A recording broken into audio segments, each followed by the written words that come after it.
llegas a Malasia y entiendo que fue la primer parada de esta beca que te otorgaron. Y si no, pues ahí corrígeme. Sí, Ajá. no, fue un trabajo completamente separado. Ok, Eh, el Ministerio de Finanzas de Malasia me contrató directamente y cuando estaba allá recibí la carta de aceptación de, tienes una beca por 2 años y no te tienes que preocupar por dinero. Ah, no sabes qué alivio fue eso. Un ok. mega privilegio. Y Y un esa privilegio al beca, cual todos los ajá, mexicanos pueden acceder también. eso es muy importante, güey, o sea, recalcar eso, que no es tan complicado, o sea, no es tan complicado trabajando y esforzándose, pero te digo, como que a veces ni siquiera lo intentamos, güey, por este estereotipo que tenemos, pues sí, Sí. de que es inaccesible para personas como nosotros, como digo, de clase social, pues media, que no estudiaste en Harvard, o sea, como que tenemos la noción Ujú, de que esas becas son para esas personas, güey. O sea, las que estudian en claro. Stanford, los que estudian en Harvard, los que estudian en la Complutense en Madrid. Y bueno, pues qué bueno, güey, o sea, qué bueno que estás para que las personas que quieran acceder a ese tipo de becas, pues vean que se puede, güey. O sea, que un mexicano puede ser Échenle ganas. chingoncísimo en otro país, güey. Y bueno, entonces te vas a Malasia, recibes la carta donde te informan que conseguiste la beca. ¿Cuáles eran las obligaciones de la beca? O sea, en cuestiones de objetivos, pues, que tenías que cumplir, dónde tenías que estudiar, eh, o era más bien como una beca de estar viajando. Y pues bueno, no sé si lo quieras decir, pero, o sea, la cantidad que te daban de dinero o pues las prestaciones, digamos, de la beca, a lo mejor sin decir números exactos, pero ¿qué tanto te beneficiaba? O sea, realmente era una beca muy, muy, muy buena pues en cuestiones económicas, güey, para la No, sobrevivencia allá. Sobre definitivamente todo en Europa. O muy, pero bueno, muy buena. bueno, en ese tiempo no estabas en Europa, estabas pues en Malasia, pero ya después que te vas a Europa, ese dinero sí era suficiente para estar viviendo pues en una sociedad tan cara como es la europea. Sí. Estas becas son de un programa de Erasmus Mundus. El programa de Erasmus es el programa de intercambio estudiantil educativo más grande del mundo y es entre la Unión Europea, sobre todo para fomentar esta visión de la Unión Europea. Sobre todo después de la Segunda Guerra Mundial y que estaba tan separado y todo eso. Y a grandes rasgos, la mayor parte de las personas creen que estas becas son solo accesibles para europeos y a nivel licenciatura, sí lo son, que son solamente 6 meses, pero tienen también esta variante que es Erasmus Mundus para maestrías y doctorados. Y a estas becas cualquier persona del mundo puede acceder, puede aplicar. Lo que ofrecen estas becas son 1,000 euros mensuales durante 24 meses, todas las colegiaturas para las universidades y usualmente la mayor parte de estos programas seleccionados para estas becas son colaboraciones y programas de más de una universidad, de 2 a 4 universidades. Eh, y bueno, la beca cubre la colegiatura para todas las universidades y a 1,000 euros extra para gastos de papeleo y de trámites de visas. Y dependiendo de dónde estés en el mundo, tu país de origen, te dan entre 1,000 a 3,000 euros por año para vuelos y traslados. México, al estar tan lejos, fueron 3,000 euros. Entonces, en conjunto fue dinero que al cual yo Increíble, güey. personalmente no hubiera podido tener acceso. Por 2 años no me preocupé por las cuestiones financieras para nada. Y Y renta y preguntas, ¿eso comida era, o sea, con también te estos lo... mil, con Con estos mil estos 1,000. euros Ok. mensuales? Sí.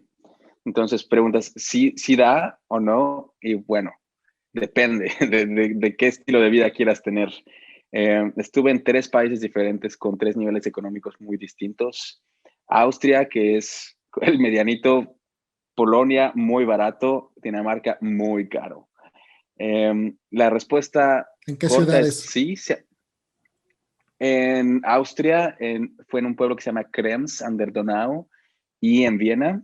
En Dinamarca fue en Aalborg, que es la cuarta ciudad más grande, y en Polonia fue en Łódź, una ciudad que está, la tercera ciudad más grande que está junto a Varsovia. Y claro, en unos países ahorré más dinero que en otros. En Dinamarca, casi nada. Ahora en Holanda, Holanda es súper caro también. Así llegué con mi beca y al final del mes dije, ¿a dónde se me fue? En las cositas chiquitas. Pero sí, esta es una gran, gran oportunidad que honestamente con así nunca podría aportar u otorgar. Entonces, si alguien está escuchando y quiere, échenle ganas, busquen Erasmus Mundus Scholarships y hay como 40, 50 programas distintos a los que pueden checar las bases. ¿Qué te piden? O sea, realmente, ¿cuáles son los requisitos que tienes que Depende de cumplir? cada programa y de cada universidad. Cada universidad tiene requisitos diferentes. Ok. Pero digamos, bueno, supongo que inglés, o sea, certificación de inglés, pro, Sí, oh, no necesariamente, depende de la universidad y del programa. ok, Algunas personas te piden francés o alemán o ok. español, pero sí, la mayoría son en inglés. Y supongo que si te piden inglés, pues accedes como a las universidades donde te van a impartir inglés y no a lo mejor a universidades en Alemania o universidades como en Portugal. Depende, tú aplicas al programa y cada programa ya tiene ciertas universidades que son parte de ese programa. Entonces, desde el inicio, o tienen los requerimientos o no. Y bueno, o sea, si yo salgo de la licenciatura, me dices que ese tipo de programas es para obtener el master degree o son como cursos, Es maestrías y maestras. doctorados. Ah, ok. Y bueno, entonces, pues te la pasaste viajando, estudiando también en los países y ya en ese momento, ¿cuál era tu sentimiento, güey? O sea, ¿cuáles eran ya tus aspiraciones?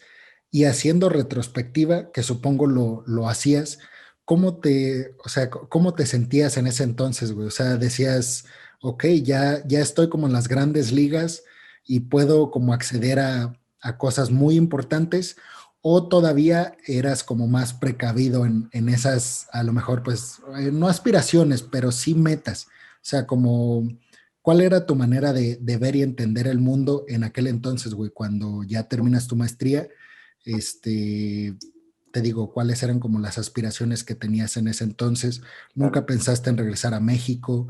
¿Cómo era tu manera de pensar en aquel entonces, güey? Pánico total, ansiedad, a más no poder.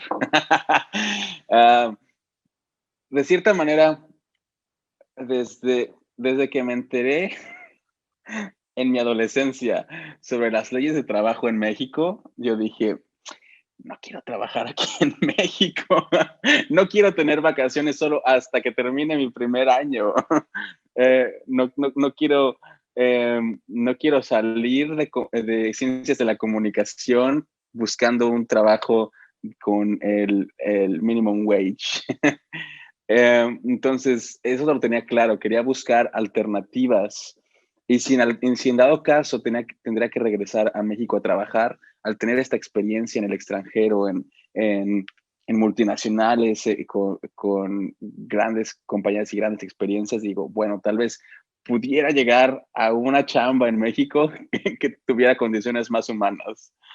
Pero durante toda la maestría mi objetivo era consolidarme profesionalmente en Europa. Eh, y fue algo que tuve en mente desde mi primer semestre estando en Austria.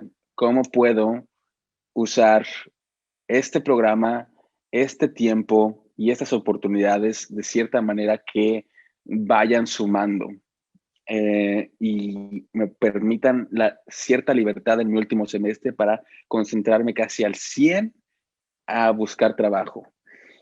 Y durante todo este tiempo, retorno a ese tema, pasé por un proceso de desaprendizaje cañón, cañón, de sentirme, soy suficiente y soy chingón, no a pesar de ser mexicano, sino por ser mexicano. Eh, y cómo poder contextualizar mi experiencia, mi cultura y mi perspectiva de una manera que den un plus, porque a la hora de estar buscando trabajos, sobre todo como un aplicante que no es de la Unión Europea, requería motivación extra para los reclutadores de que si me contratas y vas a pagar más, vas a hacer más papeleo y hay otros aplicantes que igual tienen la misma experiencia o tienen mejor conocimiento del idioma en holandés, en alemán, en danés, ¿por qué me escogerías a mí? Entonces, ese proceso de 2 años fue de muchos altibajos, de mucha reflexión, de reescribir mi currículum una y otra vez y últimamente encontrar esa valía eh, de mi cultura, de mis tradiciones, de mi perspectiva, de mi lengua materna y de cómo todo eso es un plus más que una desventaja.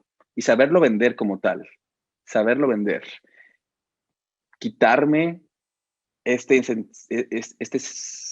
sentimiento de inferioridad que se nos inculca desde bebés y se nos refuerza en la escuela, en el trabajo, en los medios, etcétera, etcétera, con cuestiones de clasismo, racismo, malinchismo. Todo esto es algo que todo mexicano debería desaprender, desaprender. Y este proceso, que no fue nada fácil, fue lo que me llevó a últimamente tener una chamba en la misma semana en que presenté mi tesis de maestría. No fue fácil, pero sucedió. Y esta es una invitación a todas las personas que estén viendo esto o escuchando esto. Tú eres suficiente, no a pesar de ser mexicano o mexicana, sino porque eres mexicano y mexicana.